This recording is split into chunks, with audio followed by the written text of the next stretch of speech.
Agri automation ma'am. So இந்த ப்ராஜெக்டோட problem statement வந்து நாங்கள் Y காம்பினேட்டர்லேருந்து எடுத்தோம். ஸோ பேசிக்கலி என்ன ப்ராப்ளம் இந்த ப்ராஜெக்ட் சால்வ் பண்ண போகுதுன்னா, ஃபார்மர்ஸ்க்கெல்லாம் வந்து இப்போ மேனுவல் லேபர்ஸ் எல்லாம் கிடைக்கிறதில்ல. ஸோ வந்து ஃபார்மிங்கில் ஒரு ஆட்டோமேஷன் தேவைப்படுது. அண்ட் ஆல்சோ வந்து ஜென்ஏ இன்டகிரேட் பண்ணுறதுனால மொபைல் ஆப் வச்சு ஒரு என்டையர் ஃபார்மில் இருக்கிற சின்ன சின்ன அப்ளிகேஷன்ஸ் எல்லாத்தையுமே கண்ட்ரோல் பண்ணுற மாதிரி எங்கள் ப்ராஜெக்ட் பிளான் பண்ணியிருக்கோம் மேம். ஸோ இதுக்கெல்லாம் வந்து ஒரு ஜென்ஏ பேஸ்டு அப்ரோச் கொண்டு வந்திருக்கோம். ஸோ இந்த ஆப்பில் வந்து நிறைய ஃபீச்சர்ஸ் எல்லாம் நாங்கள் ப்ரொவைட் பண்ணியிருக்கோம் மேம். லைக் பெஸ்ட் என்னென்னு ஃபார்மில் இருக்கிறது டிடெக்ட் பண்ணுறது, அண்ட் ஆல்சோ வந்து அந்த வெதர் கண்டிஷனுக்கு ஏற்ற மாதிரி க்ராப் ரெக்கமெண்டேஷன் பண்ணுறது. ஸோ இந்த மாதிரி சில ஃபீச்சர்ஸ் எல்லாம் இன்டெகிரேட் பண்ணியிருக்கோம். அண்ட் ஆல்சோ வந்து ஒரு கம்யூனிட்டி செட்டப் மாதிரி பண்ணியிருக்கோம். இந்த கம்யூனிட்டி மூலமாக ஒரு ஃபார்மருக்கும் ஒரு கன்சியூமருக்கும் வந்து ஒரு ரிலேஷன்ஷிப் க்ரியேட் பண்ணி அதில் அவங்களால ப்ராடக்ட்ஸ் எல்லாம் செல் பண்ணுற மாதிரி ஒரு ஆப்ஷன் க்ரியேட் பண்ணியிருக்கோம் மேம். சரி, இது ஒரு ஐடியா. இதுக்கு நான் ஸ்டார்ட் பண்ணும்போது இனிஷியலாக வந்துட்டு சர்வே எடுக்கணும். அப்போ தான் எம்பத்தைஸே பண்ண முடியும். சர்வேலாம் கம்ப்ளீட் பண்ணிடுங்க. நாங்கள் வந்து நிறையா ஃபார்மர்ஸ் கிட்ட கேட்டிருந்தோம் மேம், உங்களுக்கு எந்த மாதிரிலாம் வந்து ப்ராப்ளம்ஸ் இருக்குது, ஸோ எந்த மாதிரி லேண்ட்னால உங்களுக்கு ப்ராப்ளம்ஸ் இருக்கா, இல்லை பெஸ்ட்னால வந்து இன்செக்ட்ஸ்னால உங்களுக்கு ப்ராப்ளம்ஸ் இருக்கா, இல்லை இந்த டிசீஸ் அஃபெக்ட்னால ப்ராப்ளம் இருக்கான்னு கேட்கும்போது, ஸோ எல்லாருமே காமனாக சொல்கிறது என்னென்னா, என்ன டிசீஸ் வந்து அஃபெக்ட் ஆகுங்கிறது தெரியலை எங்களுக்கு. ஸோ அது தெரிஞ்சால் இன்னும் கொஞ்சம் பெட்டராக நாங்கள் வந்து யூஸ் பண்ணி கல்டிவேட் பண்ணலாம். அப்புறம் வந்து இந்த டெம்பரேச்சருக்கு இது போட்டால் நல்லா இருக்குமாங்கிறது வந்து ஒரு சில ஃபார்மர்ஸ்க்கு வந்து லைக் அவங்களுக்கு தெரியுது. இப்போது ஜென்ரேஷன் புதுசாக வரும்போது ஃபார்மர்ஸ்க்கு நிறைய பேருக்கு தெரியல. ஸோ இந்த மாதிரி இந்த டெம்பரேச்சருக்கு இந்த ஃபார்ம் போட்டால் கொஞ்சம் நல்லாயிருக்கும் அப்படிங்கிறத வந்து சொன்னால் நல்லாயிருக்குமே அப்படிங்கிறது இந்த ஒரு 2 ஃபேஸை நாங்கள் கொண்டு வந்தோம். ஓகே, இது ப்ரெடிக்ட் பண்ணி வந்துட்டு சஜஷன் கொடுக்கறதுக்கு ஃபார்மர்ஸ்க்கு 100% டேட்டா வந்துட்டு கரெக்டாக இருக்காது. மைபி அவங்க எக்ஸ்பீரியன்ஸ்டு, பட் ஈவன்தும் வந்துட்டு இப்போ அதுக்காக வந்துட்டு தனியாக படிச்சுட்டு யூனிவர்சிட்டிஸ் எல்லாம் இருக்குது இல்லையா, அந்த மாதிரி ஏதாச்சும் கைடன்ஸ் அப்ரோச் பண்ணிங்கன்னா நாங்கள் இது வந்து இங்கே நம்ம ஃபுட்டுக்கு அக்ரி டிபார்ட்மெண்ட்டில் அப்ரோச் பண்ணும்போது என்ன சொன்னாங்கன்னா, நிறைய செட்ஸ் வந்து ஆன்லைன் டேட்டா செட்ஸ் எல்லாம் இருக்குது, ஆனால் அது இட்ஸ் நாட் கரெக்டாக அக்யூரேசியாக இல்லை. நீங்கள் ஒரு சில டேட்டா செட்ஸை நீங்கள் இப்போ புஷ் பண்ணிகிட்ருக்கோம். நாங்கள் வந்து லைக் வீக்லி வந்து டேட்டா செட்ஸ் வந்து மாற்றிட்டே புஷ் பண்ணிகிட்டே இருக்கோம். ஸோ அதுக்கேற்ற மாதிரி ஆல்டர் ஆகி நம்மளுக்கு மேக்ஸிமம் இட்ஸ் நாட் 100% உங்களுக்கு அக்யூரேசியாக இருக்காது, ஒரு 70 to 80% இருக்கும்.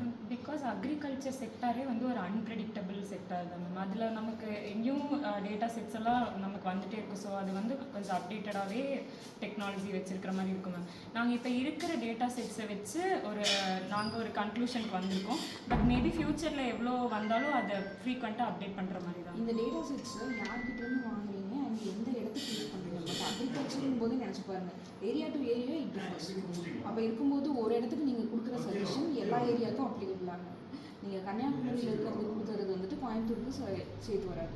சாயில் ஆகட்டும், இல்லை வந்துட்டு நேச்சர் ஆகட்டும், எல்லாமே மாறுது. அப்போ எந்த ஏரியாவுக்கு பண்ணுறீங்களோ அங்கே இருக்கிற அக்ரி யூனிவர்சிட்டியில் வந்துட்டு கான்டாக்ட் பண்ணி டேட்டா செட்ஸை கலெக்ட் பண்ணீங்க அப்படின்னா உங்களுக்கு யூஸ்ஃபுல்லாக இருக்கும். பிகாஸ் அவங்க அதை பற்றி கம்ப்ளீட்டாக ஸ்டடி பண்ணியிருப்பாங்க. சாயிலோடது என்ன வந்துட்டு க்ராப் வரும் அப்படிங்கிறதெல்லாம். நீங்கள் இப்போ பண்ணுறது ஸ்பெசிஃபிக்காக ஏதாச்சும் ஒரு டிஸ்ட்ரிக்ட்டும் பிளான் பண்ணியிருக்கீங்களா, இல்லை காமன் வெப்சைட்டாக பிளான் பண்ணியிருந்தாங்க? நீங்கள் சொல்கிற மாதிரி இது ஒரு நல்ல ஐடியா மேம். இது ஸ்பெசிஃபிக்காக ஒரு டிஸ்ட்ரிக்ட் கவர் பண்ணோம்னா இன்னும் கொஞ்சம் பெட்டராக இருக்கும். ஆனால் என்ன ஒன்று ட்ராபேக்னால், நம்ம சில சீட்ஸ்க்கு மட்டும்தான் பண்ண முடியும். இப்போ ஒவ்வொரு ஏரியாவுக்கும் ஒவ்வொரு விதமான கல்டிவேஷன் இருக்கும். இப்போ நம்ம கோயம்புத்தூர் ஃபோக்கஸ் பண்ணால் அந்த கோயம்புத்தூரில் இருக்க சீட் தான் பண்ண முடியும். அதனால் வந்து இனிஷியல் ஸ்டேஜஸாக ஒரு 2 to 3 ஸ்டேட்ஸ் 2 டிஸ்ட்ரிக்ஸ் வந்து நம்ம கவர் பண்ணலாம் அப்படிங்கிற ஒரு ஐடியா வந்து புஷ் பண்ணலான்னு. டெவலப்பிங் ஃபேஸில் இருக்கிறனால இப்போ வந்து நம்ம காமனாக இருக்கிற க்ராப்ஸ் மட்டும் எடுத்திருக்கோம் மேம். ஏன்னா நம்ம க்ராப்ஸ்ன்னு எடுத்துக்கிட்டால் அதோட சீட் வெரைட்டிஸ்லாம் மில்லியன்ஸ் அண்ட் பில்லியன்ஸ் இருக்கலாம் மேம். எவ்வளோ டேட்டா செட்ஸ் வேணால் இருக்கலாம். பட் காமனாக இப்போ நம்ம டெரஸ் கார்டனில் வந்து கார்டனர்ஸ் எவ்வளோ யூஸ் பண்ணுறாங்க, அண்ட் நார்மலாக நமக்கு ரெகுலர் டே டு டேக்கு என்னென்ன வெஜிடபிள்ஸ் அது மாதிரி யூஸ் பண்ணுறாங்களோ அந்த பிளான்ஸ் டேட்டா செட்ஸ் மட்டும் எடுத்து இப்போதைக்கு ஒரு ட்ரையல் பார்த்துருக்கோம் மேம். ஸோ இதுக்கு வேணும்னா அவங்க கேட்குற மாதிரி இதை நாங்கள் எக்ஸ்டெண்ட் பண்ணலாம், டேட்டா செட்ஸ் எல்லாம் அதுக்குள்ளே இம்ப்ரூவ் பண்ணலாங்கிற மாதிரி பிளான் பண்ணியிருக்கோம். ஓகே, இது நீங்கள் யார்கிட்ட டேட்டா செட்ஸ் கேட்க அப்ரோச் பண்ணுறீங்களோ அவங்ககிட்டயே கேளுங்க இது இம்ப்ளிமெண்ட் பண்ணுறதுக்கும். பிகாஸ் நம்ம போய் ஜென்ரலாக கொடுத்தோம் அப்படின்னா எல்லா ஃபார்மர்ஸும் உங்களை யூஸ் பண்ணுவாங்கன்னு சொல்ல முடியாது. பட் அவங்ககிட்ட எப்படி இருந்தாலும் ஃபார்மர்ஸ் எல்லாம் காண்டாக்ட் பண்ணுவாங்க. அங்கே நீங்கள் வந்துட்டு இது இம்ப்ளிமெண்ட்டும் பண்ணி பார்த்தீங்கன்னா உங்களோட எந்த அளவுக்கு வந்துட்டு ப்ராடக்ட் யூஸ்ஃபுல்லாக இருக்குது அப்படிங்கிறது தெரியும். அப்போ நம்ம போக லாங் டர்மாக அதில் என்னென்னலாம் இன்னும் மாடிஃபிகேஷன்ஸ் பண்ணணும் அப்படின்னு சொல்லிட்டு நம்ம தெரிஞ்சுக்கலாம். அப்போ தான் அது கம்ப்ளீட்டாக இம்ப்ளிமெண்ட் பண்ண முடியும். நீங்கள் நினச்சி பாருங்கள், இல்லாட்டி வந்துட்டு ஜென்ரலாக நீங்கள் இப்போ சொன்னது ஜஸ்ட்டு ஹோம் யூசேஜ் இந்த மாதிரி இதுக்கு வேணால் பார்க்கலாம். நீங்கள் கம்ப்ளீட்டாக அக்ரி ஓரியன்டாக போகிறீங்க அப்படின்னா அங்கேருந்து போனால் மட்டும்தான் அதோட ஸ்கோப் வந்துட்டு நிறைய பேருக்கு வந்துட்டு. இப்போ இந்த இப்போது அட் ப்ரெசன்ட் வந்து இட்ஸ் டெவலப்பிங் ஸ்டேஜ் தான் மேம். இப்போ வந்து ஒரு குறிப்பிட்ட சீட்ஸோ குறிப்பிட்ட டேட்டாஸ் மட்டும்தான் வந்து இன்க்ளூட் பண்ணியிருக்கோம். லைக் ஸ்பைடர் இன்ஃபெக்ட் ஆனால் எப்படி இருக்கும் அந்த மாதிரிங்கிறது மாதிரி, அந்த புழு இருந்தால் எப்படி இருக்கும் அந்த மாதிரி டேட்டா செட்ஸ் தான் இப்போதைக்கு போட்டிருக்கோங்க. நீ ஃப்யூச்சரில் நாங்கள் ஆட் பண்ணலான்னு இருக்கோம். ஸோ மேக்ஸிமம் நீங்கள் இப்போ சொல்கிற பாயிண்ட் வச்சு பார்த்தா இது அக்ரிகல்ச்சருக்கு இட்ஸ் நாட் சூட்டபிள் மேம். ஆனால் டெரஸ் கார்டனிங்க்கு வேணால் இந்த ஆப் வந்து இட்ஸ் வெரி நாங்கள் சூட்டபிள். டெரஸ் கார்டனர்ஸை தான் நிறைய பேர் மீட் பண்ணி சர்வே எடுத்துருக்கோம் மேம். ஸோ காமனாக எல்லா டெரஸ் கார்டன்லையுமே இப்போ கோயம்புத்தூர் சைடில் இருக்கிற நார்மலான வேர்ம்ஸ் அந்த வெரைட்டிஸ் எல்லாம் என்ன எல்லாருக்கிட்டையும் காமன் வெரைட்டிஸ் கொஞ்சம் இருக்குது மேம். ஸோ அதுக்கு பேஸ் பண்ண மாதிரி பண்ணியிருக்கோம். And application phase almost over ma'am. ஃப்யூச்சரில் இதோட ஹார்ட்வேர் ஃபேஸும் பண்ணி ஒரு வெஹிக்கிளோட அப்ளிகேஷனை கனெக்ட் பண்ணலாம்னு பிளான் பண்ணியிருக்கோம். ஓகே, டெரஸ் கார்டனிங் ஓரியன்டாக நீங்கள் போகிறீங்க அப்படின்னா முடிஞ்ச அளவுக்கு அவங்களுக்கு சஜஷன்ஸும் கொடுக்க பாருங்கள்.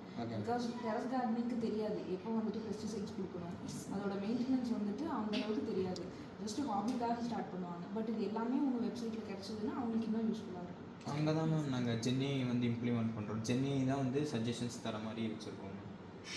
அந்த ஃபேஸில் தான் இப்போ இதுவரையும் மிஷின் லேர்னிங் ஃபேஸ் மேம்.